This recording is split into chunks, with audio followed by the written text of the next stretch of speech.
ஒரு அழகான காடில் குட்டி குட்டி விலங்குகள் எல்லாம் சந்தோஷமாக வாழ்ந்து கொண்டிருந்தன. அந்த காட்டில் ஒரு குரங்கு இருந்தது. அதன் பெயர் சிட்டு. சிட்டு மிகவும் சுறுசுறுப்பானது. ஆனால் அதைவிட அதிகமாக முட்டாள்தனமானது. யாராவது சொல்வதை நன்றாக கேட்காமல் உடனே செயலில் இறங்கிவிடும் பழக்கம் அதற்கு இருந்தது.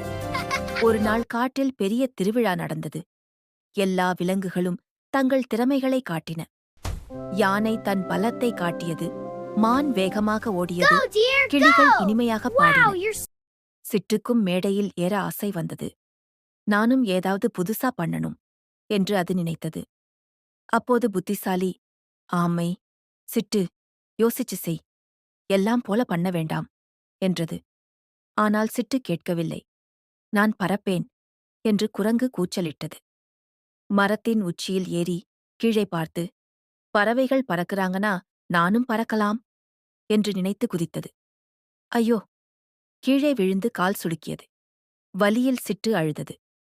உடனே மற்ற விலங்குகள் ஓடி வந்தன.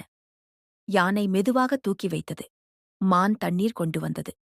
ஆமை அருகில் வந்து, சிட்டு, எல்லோருக்கும் எல்லாம் வராது. நம்ம திறமை என்னன்னு தெரிஞ்சுக்கணும் என்றது. சிட்டு அப்பொழுதுதான் புரிந்து கொண்டது. நான் மரத்தில் ஏறுவதில், தாவுவதில் நல்லவன். பறப்பது என் வேலையில்லை என்று மனதில் உறுதி செய்தது. அடுத்த நாட்களில் சிட்டு மற்றவர்களை நன்றாக கேட்டுக்கொண்டு யோசித்து செயல்பட ஆரம்பித்தது. அதனால் அது எல்லோருக்கும் பிடித்த நல்ல குரங்காக மாறியது. ஆகவே குழந்தைகளே, யோசிக்காமல் செய்யும் செயல்